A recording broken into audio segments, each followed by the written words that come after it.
honor, commitment. The values that define our nation's military are the ones we use to create our award-winning banking apps. Manage your finances anywhere, anytime. Visit us online to learn more.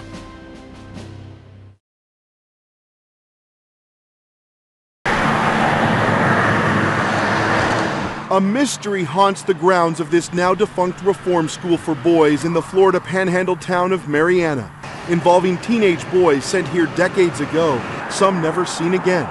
In recent years, former students now in their twilight years have come forward with horrific stories of punishing abuse doled out by school leaders and of friends who vanished, stories told by CNN. They accused former school leaders of beatings, sexual abuse, and even murder. Which brings us to this cemetery on the school grounds. The bodies of 31 boys are buried here. Florida authorities claim they know how all the boys died, some killed in a fire, others in a flu epidemic, nothing criminal.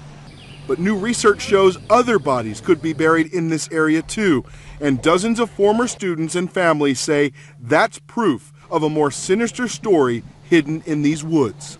Back in the early 1960s, the leaders of the Boys Reform School had a local Boy Scout troop come in here and clean up the cemetery. They put up these 31 crosses.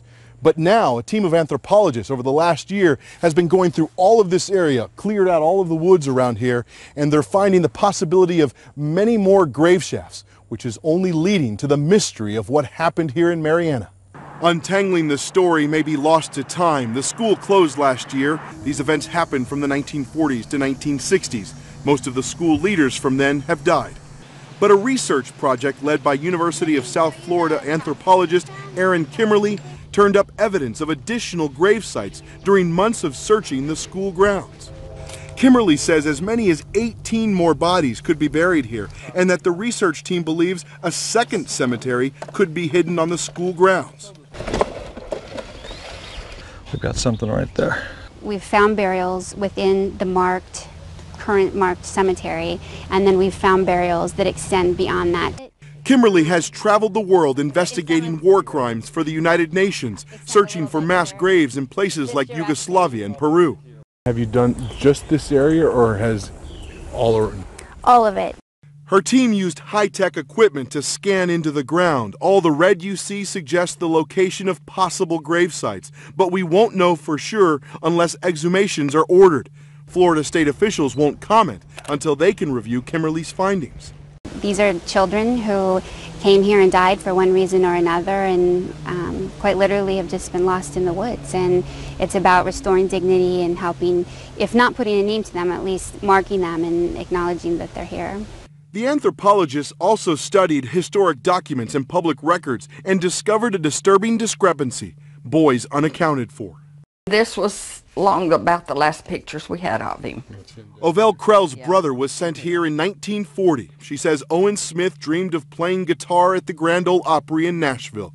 The 14-year-old had a musician's vagabond soul. He was shipped to reform school for stealing a car. Ovell never saw him again. Her family was told Owen had run away. She still has a letter sent by the school superintendent more than 70 years ago. We have been unable to get any information concerning his whereabouts. We will appreciate your notifying us immediately if you received any word from or concerning him. But Ovell Smith believes her brother was already dead. A few weeks later, his family was told his decomposed body was found under a house near the school. They think he crawled under there to try to keep warm, and that he got pneumonia and died. And that was their official cause of death, was death from pneumonia and exposure. But was that based on anything scientific or any kind of autopsy?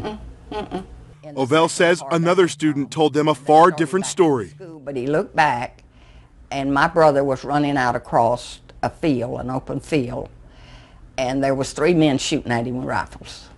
I believe till this day that they shot my brother that night, and I think they probably killed him, and they brought him back to the school and buried him. Against the family's wishes, Owen Smith was buried on the school grounds. She's never figured out exactly where. No one was ever charged in his death back in 1941, but because of that case, along with other accounts of alleged abuse, beatings, and killings, the Florida State Law Enforcement Agency launched an investigation in 2008. Its report concluded there was no evidence to suggest that any of the deceased died as a result of criminal conduct. The agency also said it couldn't find evidence to prove claims of physical or sexual abuse at the school. But many former students like Robert Straley say that report is a whitewash cover-up. State officials say they stand by the report's findings. I'm mad at the state, yes. I'm angry at the state because they let this go on for 68 years and did nothing about it. Straley says he was beaten with a leather strap and that some school leaders killed young boys and made them disappear. It is important to find all the boys that were buried there. I mean, they're practically crawling out of their graves, crying out, "Help, remember me," you know. To Robert Straley and others, the Florida Reform School for Boys is still hiding an evil, untold past. Ed Lavendera, CNN, Marianna, Florida. Honor.